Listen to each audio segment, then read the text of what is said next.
This video is kindly sponsored by Squarespace. Hey guys, it's Haley and welcome back to another video. Today we are getting into little free libraries. I've been known to make little free library videos. I really enjoy going to the little free libraries around my neighborhood, but I got curious as to if there was a little bit of controversy around little free libraries. Seems like a very cute, innocuous thing, but you would be surprised the level of criticism that little free libraries have caught over the years. So in this video, I'm going to be going through the history of little free libraries, what their mission is, if they're actually fulfilling that mission, and we will also go over the drama and controversy that surrounds them. Throughout my speaking on these different things, I will be exploring the little free libraries in my neighborhood as well, so you can kind of get an on-the-field taste of what these little free libraries are like in case you don't have any in your area. I have a whole big bag of ARCs and other books that I want to get rid of that I can't resell that I'm going to be placing in the little free libraries, so I will be contributing to my community. I really see the value in that, and I really, like I said, enjoy little free libraries. However, there are some things to consider, so we will get into all of it. Sit back, get a snack, get a drink, get ready to enjoy. We're doing a deep dive, but before we get into the video, I do want to thank the sponsor of today's video, which is Squarespace. If you've never heard me talk about Squarespace before, they are basically an all-in-one website hosting platform. From acquiring your domain to building your website to launching, finding your market, and growing your market, Squarespace has you covered.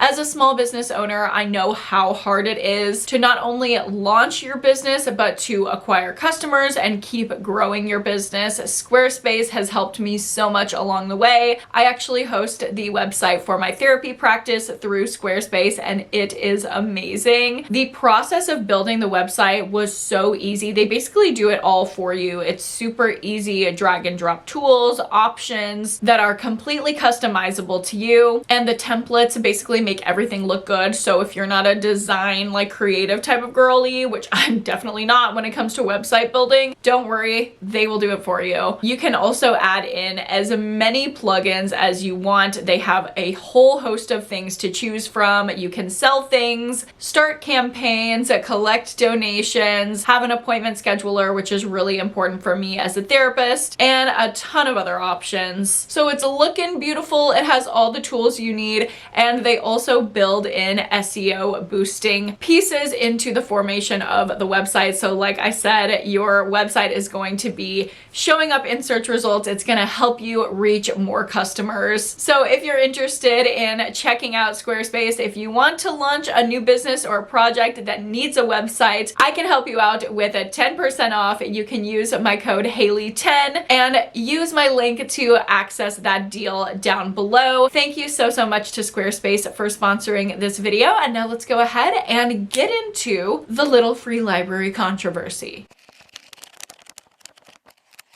So like I said at the jump, I am pretty familiar with little free libraries. I've been seeing them pop up around Austin more and more over the decade that I've lived here, and I really love them. I just think they're cute. Every single time I see one, I have to stop and see what's in there just because I'm a reader, so I'm curious, like, what are other people reading? What are other people putting in there? A lot of the times, especially in like really suburban communities, it's just kid books, but I also like to see just like what the girlies are up to, what they're exchanging. I've found that using the interactive map on the Little Free Library website, not all of the Little Free Libraries that I see are registered on the map, so I'll get into that.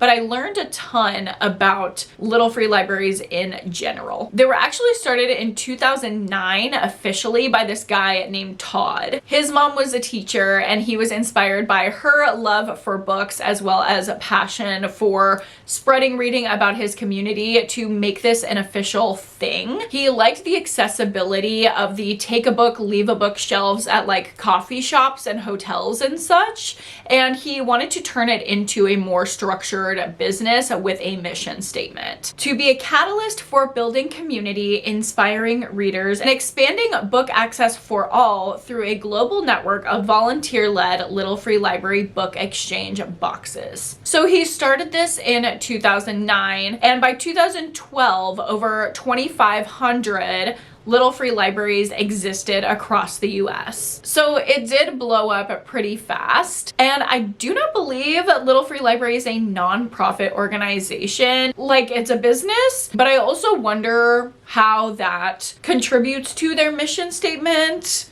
If they're profiting off of this network of libraries, why not put that back into the community or create discounts for underserved communities or communities of low literacy? This is where we get into the crux of the controversy, but we will get into that more later on. Because obviously we're just talking about the official trademarked, which it is trademarked, Little Free Libraries, but this concept has existed for forever. Book sharing and swapping can be traced back centuries. Specifically, the book sharing movement was really picked up in the turn of the 20th century by Andrew Carnegie. He set up 2,500 free public libraries across English-speaking countries, and actually Todd, the creator of Little Free Library, named him and that act as a big inspiration for the creation of LFL itself. Unfortunately, Todd did pass away in 2018, but he fulfilled his mission at the point of his death. There were over 75,000 Little Free Libraries across a ton of different countries, and it just continued to grow. Now, as of 2025, there are over 200,000 Little Free Libraries across 128 countries. I actually visited Costa Rica a couple years ago, and I saw one while I was there, and I got really excited. I love that they are worldwide and not just for English-speaking territories like the libraries that Andrew Carnegie contributed to. So starting an official Little Free Library under the trademark under this company, it is not free. Even if you choose to build the library physically yourself out of all recyclable materials, and it's just like you do it the thriftiest way possible, you're still gonna be run minimum $50 because you have to pay for the registration of the library to get it to show up online and to become a part of this community of stewards run by the Little Free Library Company. It is a really community-minded concept. However, the high prices for the registration fee do create a barrier for entry into that community. And just taking a look at their online store, it can get very, very expensive, especially if you're not going to build this thing yourself. If you don't have a carpenter in your life, this is going to run you hundreds of dollars. The really nice ones are like $400 and $500, and that doesn't include the post to mount it in your yard, but it does include the registration, so at least you don't have to pay your $50 registration fee if you buy your Little Free Library through them. And again, I think the profiting nature of Little Free Libraries is what sparked the controversy.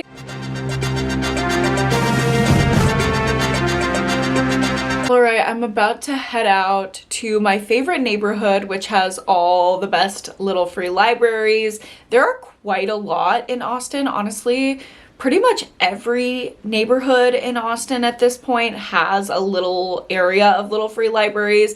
But this place is close to where I am and also has a pretty high concentration of ones that I know are pretty reliably filled. Let's go ahead and check it out. I'm not really going to be doing my own investigation in the wild as to like if these claims are accurate, because I kind of already know that they are. I've been to these so often, but we're gonna go, we're gonna see what's in stock, and I'm also going to fill them, which will be fun. I've got a big bag of ARCs and just books that I can't resell for one reason or another. So we are gonna take them out, on the town. And ignore how fucking grimy and disgusting my car is, but of course I'm listening to Harry's House. I have to hype myself up for the album release. I'm literally so excited. I love Aperture so much. Like, that was the perfect single. He just understands. Harry understands the landscape. He understands music, and I love that man. So I'm about to pop my little headphones on. I'm actually gonna take off this hoodie because it's hot as fuck. I don't know why it randomly became 80 degrees today, but I'm not having that. So we're taking off the hoodie, we're putting on the headphones, and we're going to the little free libraries.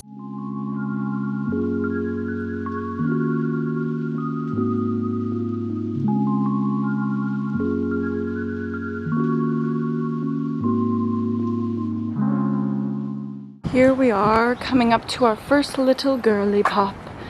She's just a cute little standard green girl. Let's open her up and fill her up. Okay, so here's what we got here.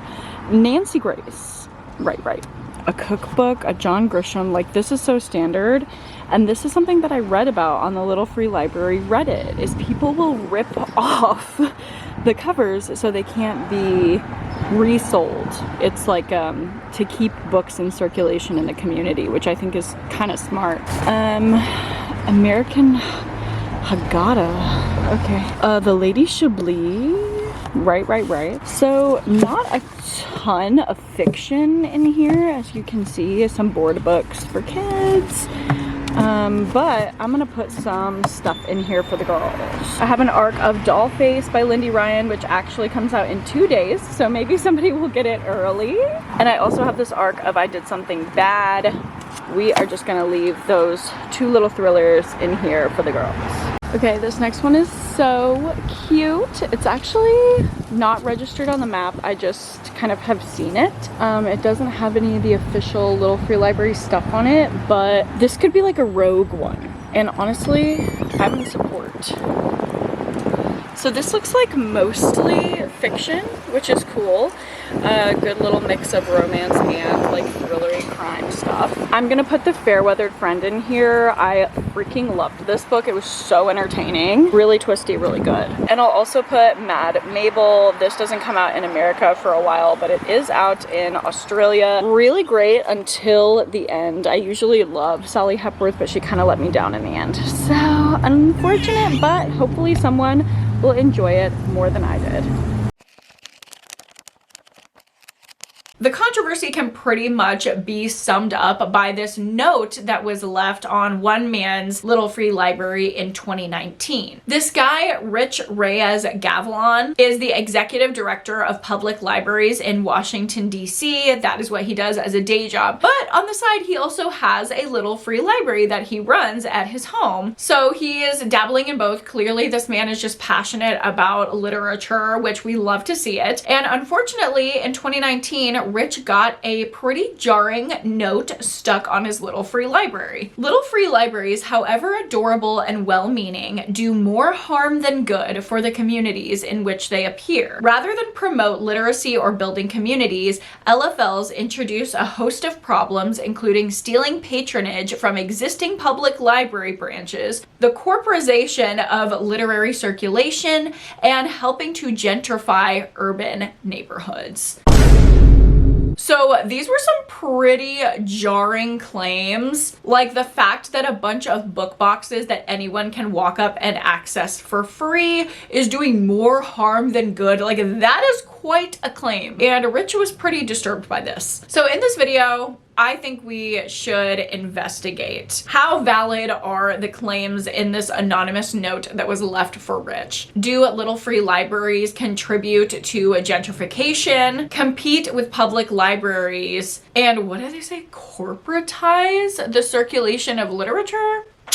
I'm skeptical, but we will get into the research. The first article that I read in researching this video is from 2018 by Megan Cottrell. It is the question of little free libraries. Are they a boon or a bane to communities, which is such a clickbaity title. And I think trying to force this debate of are they helpful or are they harmful is really weird. Like most things, little free libraries are nuanced and can have negative as well as positive impacts. But anyway, I read this article and it was discussing the fawning over LFLs. Like people tend to really tout the impact of LFLs highly, that they are doing the Lord's work, okay, providing access to literature where there is none. When actually, if you've had any direct experience with little free libraries, you'll know that majority of the time, the books in there are not of the highest quality, they're not current, they might not be the most well informed, and little free libraries are actually most often placed in affluent areas where they're technically not needed. And like I mentioned earlier, there actually is quite a barrier for low income communities to access LFLs because of the registration cost and upkeep costs to weatherproof the library and keep it looking good throughout the year. So basically, some people feel that lifting up this for-profit service and touting it as amazing access to books is not really ringing true when the public library already exists for free. And I really deeply understand this criticism. I don't think we should claim that little free libraries are the savior to literacy. And I don't even think we should say that they serve underserved communities because number one, that is not in their mission statement. It's very vague, right? It says that they want to bring literacy to all, but wanting to bring books to all is very different than having a mission that sets out to serve underserved, low literacy communities, which are also referred to sometimes as book deserts, where the low access to books is consistent over a wide swath. It is pretty much undoubtable in my mind that the public library, which already exists for free or for a very small yearly fee, does more for literacy and book access than little free libraries. I don't know if anyone is claiming this. I find it really odd that amidst this controversy, a lot of people pit LFLs and the public library against each other when in my view, they clearly are meeting different needs. I read a study that was done on Detroit, which is a book desert, about whether little free libraries were effective versus the public library. And again, I don't know why these two are pitted against each other, but what they found was that basically when the public library utilizes LFLs as a resource for the community, like having library funded LFLs put up in places that are a further walking distance from the public library or in communities that need it, that was when LFLs became really effective. They can actually be most well utilized to serve the public when libraries patch the places where their services don't extend with the creation of LFLs. Little free libraries are also extremely effective in their mission in small towns and rural areas, places where they rely on the bookmobile, and the bookmobile, this mobile library, might not come as often as kids or adults need it to, so having little free libraries just kind of tides everyone over a bit. Also, on the more positive side of LFLs, I read through a Reddit thread entitled, "Why would someone use a little free library instead of a public library?" And I saw a lot of interesting advocacy for LFLs in the comments. A lot of people said that their library card expired or they moved away from the place where they were zoned to have a library card. Maybe it was blocked due to fines or lost books, and they were still able to get access to free books through LFLs. A lot of people said just location-wise, that sometimes a little free library is closer or more convenient. A lot of people like that there's no time limit on how long you can keep a book from a little free library. You could even keep it forever and exchange the one that you take with one from your house or one that you're done with. Some people named it as a pro of little free libraries that they didn't have to interact with a human being. This is one person's experience. Their autistic child was anxious talking to people at the library, and having a little free library where they didn't have to interact with anyone felt more comfortable for their social anxiety. I thought that was a really sweet benefit that I probably wouldn't have thought of on my own. Obviously, little free libraries foster connection in your immediate community, like on your street. You know what your neighbors are reading. You might even run into your neighbors there more so than you might at the town's public library. And the last one that I think is a really good point is that most libraries shut down, like their closing hours stop when people get off of work. So if you work a typical 9 to 5, you might not have the opportunity to have the time to get yourself to your local public library, and LFLs do not have closing times. You can go there in the middle of the night. I often go to mine after work hours when I'm taking like an evening walk. So yeah, there are many reasons why little free libraries can be beneficial outside of the public library. I don't think we need to pit them against each other. However, what happened in Detroit, where the public library system used LFLs as a resource,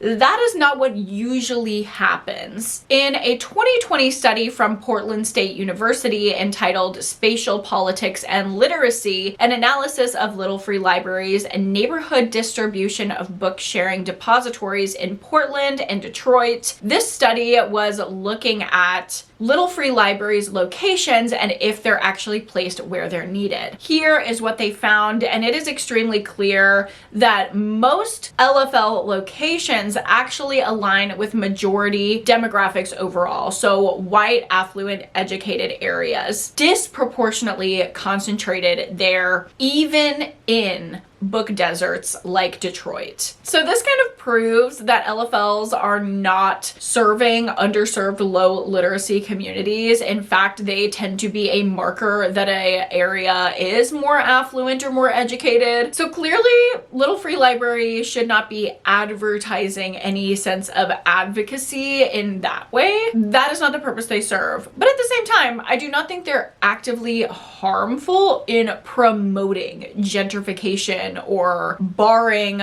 low literacy communities from accessing books. I think that's just the way that the cookie crumbles when the barrier to entry to this resource is hundreds of dollars. Just because little free libraries are a symptom of gentrification doesn't mean that they're a cause or they're reinforcing it. Obviously, gentrification is a much bigger, much more nuanced issue, and I don't think solving the distribution of little free libraries will do much to combat gentrification. I think there's a lot more needed there. But like I said, it is important to acknowledge that little free libraries should not be touted as this like amazing pillar of low income communities when clearly they're not. And they actually don't do that. The thing that Little Free Library is passionate about advocating, that they really lean into, is sharing banned books, which I actually think is a really great thing. As libraries, school libraries, etc., are banning books, you can access these in Little Free Libraries. So I think that is a great point of advocacy that is very valid. As you can see, they actually encourage actively their stewards to put banned books in Little Free Libraries, which is awesome.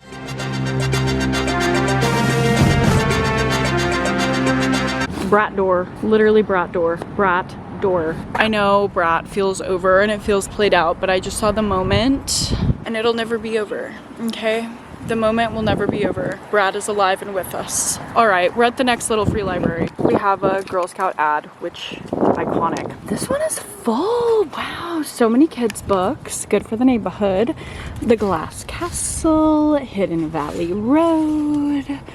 This looks like some maybe nonfiction, maybe faith-based things. I don't know any of this, but we're gonna put some stuff for the weird girls in here. I have At Dark I Become Loathsome, which is actually a horrific horror book, but it's so good, and I hope it will find the right gay adolescent who will have an awakening when reading it. I also just have this journal that I don't need. It got sent to me in like book PR, so I'm gonna put someone can have a little journal, a true crime girly.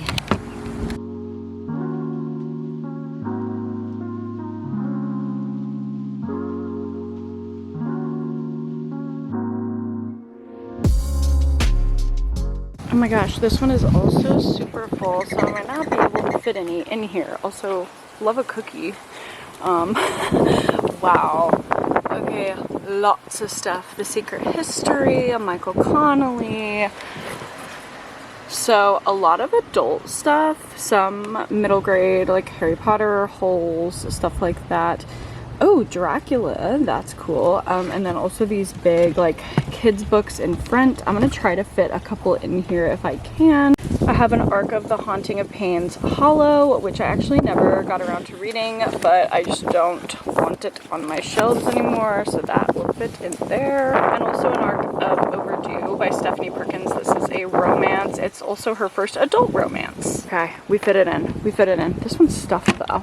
Somebody needs to come and check out a book. Here's another full one. Oh my goodness. I don't know how much I'm going to be able to fit in here. Maybe just one. Long Bright Rivers in here.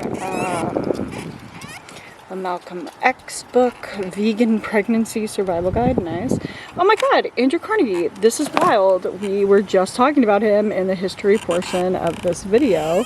So that's kind of crazy.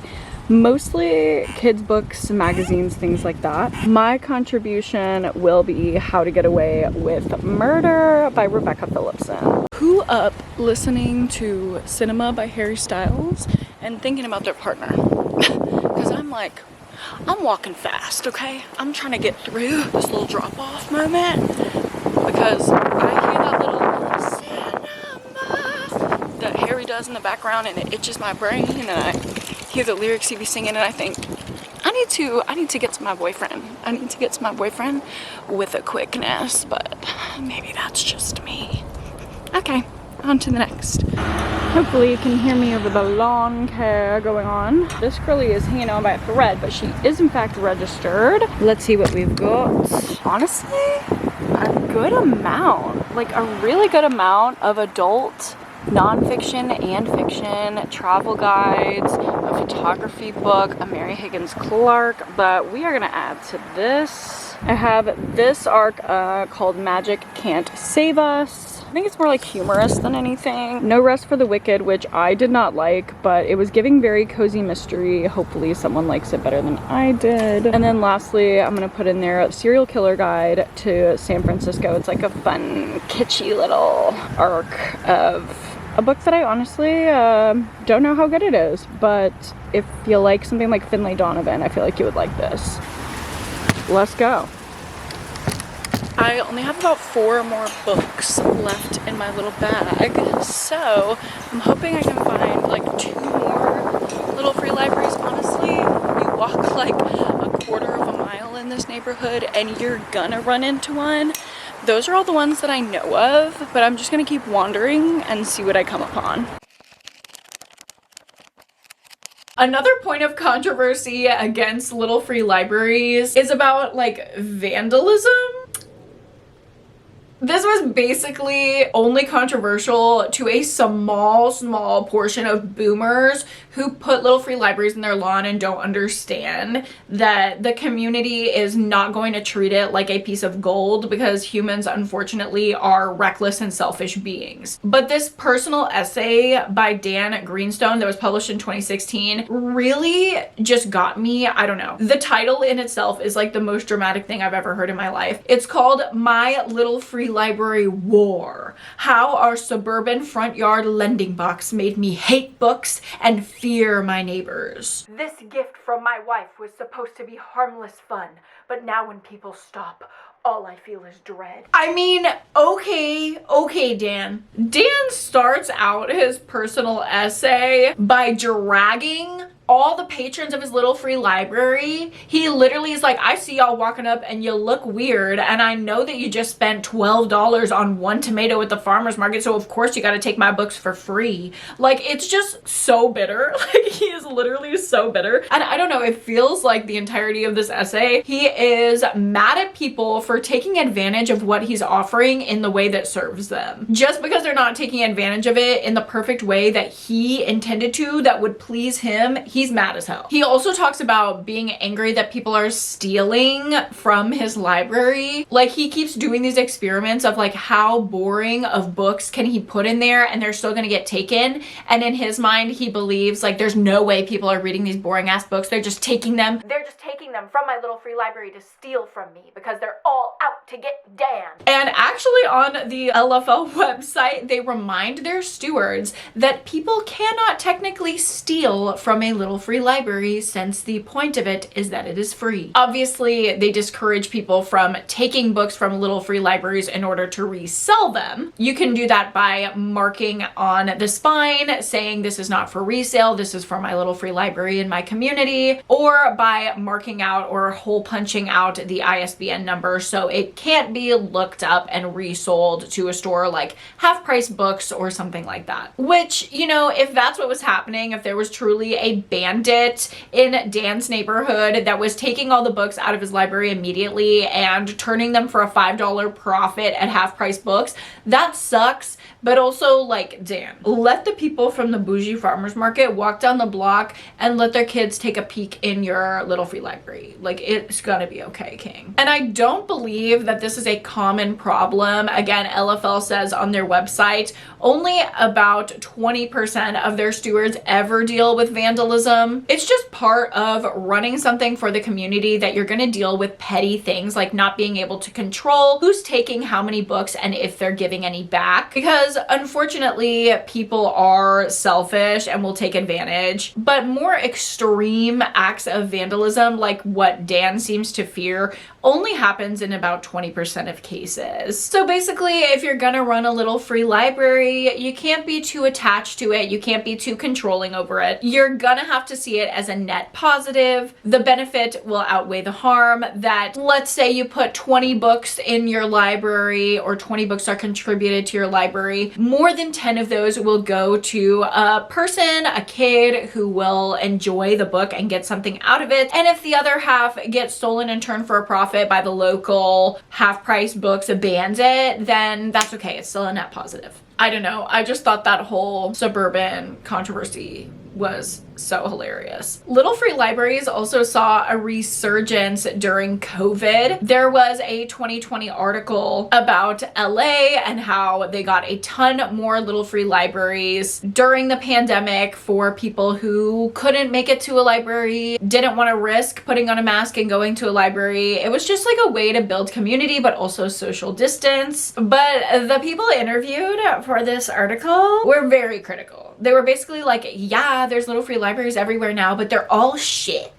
Like, they are basically complaining that they're not all hardcover new releases in these little free libraries, which I think is hilarious. Like, that is clearly not the purpose. So I found a blog post also posted in 2020 that is biting back at this article. And I love the person who runs this blog. Okay, I love their voice. I think they're amazing. I'm gonna link their blog post down below because I just got so much out of it. They're criticizing this article about LA LFLs, and they say the main purpose of this article seems to be to portray little free libraries as the inferior pedestrian pursuit of people who don't understand what good literature is.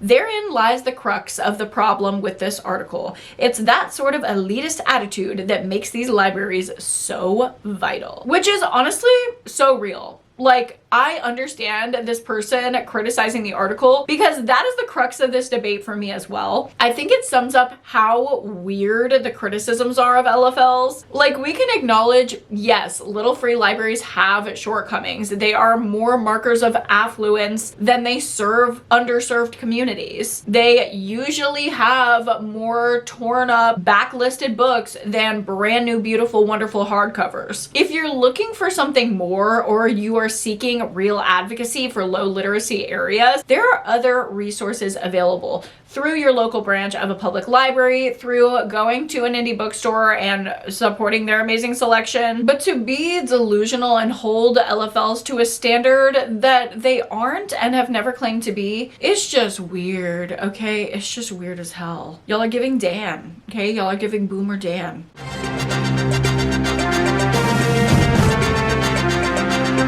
Here's another one, and it also looks full. This one's also registered, but it's like very cool and unique.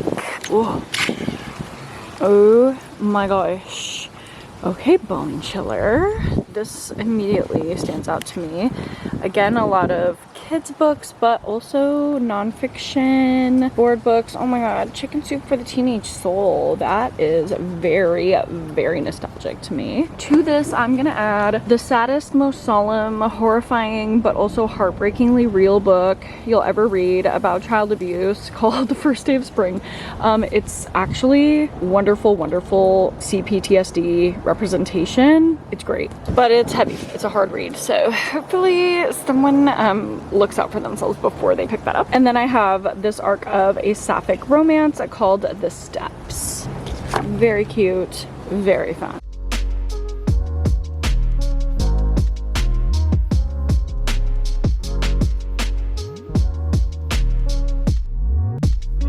And I actually just saw 2 more, so we're gonna do 2 more. Oh my god, I just saw another one. Well, only have 2 more books. When I tell you there's a million in this neighborhood, and this neighborhood is wealthy, white, and educated. Would love to live in this neighborhood, but every house that I see go on the market, it's so small for so much money. Minimum $950K. And that is just not in my price range, girl. We'll just have to ball out at another time in the future. I freaking love this one. It's literally so cute. I'm sorry, whoever painted this, I'm obsessed with them. Let's see. Wow, again, so full, so nice to see. Kids books, James Patterson, Norma Klein. I don't know what that is. I don't know what really any of this is. It seems like this one needs a little bit of an update. Okay, a lot of these seem pretty old. So to this one, I'm gonna add Assume Nothing by Joshua Corin. This is actually a really fun, time travel-y feeling mystery. It's kind of quirky, it's funny. I really enjoyed it, so I hope someone else will too. Okay, cutie, this like red barn. I'm obsessed with her. Lots of travel guides, kids books. Yeah, this is pretty much all kids books, so I will add something just in case an adult comes bopping by with their kid. I didn't even open this one because I have it on my Kindle, so I didn't really need a physical copy as well, but it is If Something Happens to Me by Alex Finlay, really popular thriller author. Enjoy! And what the hell? Why not? We might as well just go to the other one that I saw. It kind of looked tucked away and cute.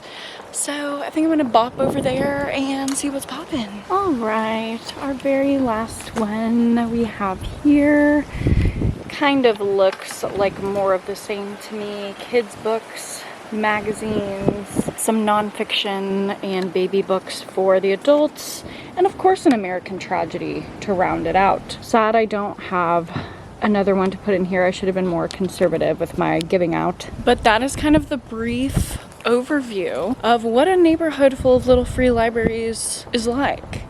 I'm gonna throw it back to research Haley so she can round out all the information, and I hope you like seeing a little tour of some little free libraries and seeing me drop off some books and just contribute to the community, okay? Not in a way that serves like low literacy book deserts, but in the way that was cute and fun for me today. So from controversies such as contributing to gentrification, competing with the library, corporatizing the distribution of books that are actually just shitty and backlist, and vandalizing local communities, we've gone through it all. We've seen the nuance in every point of controversy on little free libraries. I want to know what y'all think. I genuinely want to know, what is your takeaway after going through all the controversy? I found a 2024 Medium article that pretty much sums up my exact thoughts. I love little free libraries, but do they really benefit the community? Miss Kathleen wrote this article wonderfully, and she really captures my exact thoughts. She is a white woman with a PhD in English, and it says that she fits squarely within the demographic of people most likely to use LFLs and least likely to actually need them. She loves little free libraries, but she doesn't actually need them or rely on them for access to books. Rather than provide her and her kids with book access, they provide her with book saturation. The Little Free Library organization is seeking to expand their reach. They have an Indigenous program, an impact program, and a read and color program, all of which seek to make books available for a wider range of communities. And of course, we know about what they're doing in promoting the distribution of banned books. These projects, however, offer tacit acknowledgement that sharing books within communities that truly need them requires special initiatives that go beyond the voluntary model. I will add that requires money for entry. But even if Little Free Libraries do not live up to the organization's utopian vision, they're still a great idea. They're still fun. They still provide a lot for communities, at least in my view. They supplement public libraries, and they're always fun to stop at on the way home from the farmer's market. Sorry, Dan. So I hope you guys enjoyed this deep dive into Little Free Libraries, and I hope you enjoyed seeing me drop off some of the books that I was ready to distribute through my community in my local free libraries. Let me know what you think down below. Are Little Free Libraries a boon or a bane? Or are they actually just like a cutesy thing that makes us aware that shitty things exist in the universe? That's kind of how I feel. But either way, I would love to chat with you down below. If you enjoyed this video, give it a like and subscribe to my channel if you haven't already. I'm going to be making a lot more commentary heavy videos on literature, books, queerness, horror, feminism, and everything in between. I'll also still be posting on my regular book reviews, and I have some cozy vlogs coming as well. Thank you guys so much for sticking with me, hanging out. I hope you have a wonderful rest of your day. Don't forget to go down below and check out Squarespace. You can use my link and my code to get some money off and launch your new venture. And of course, as always, don't forget to read a book and go to therapy this week, and I will see y'all in my next video. Bye!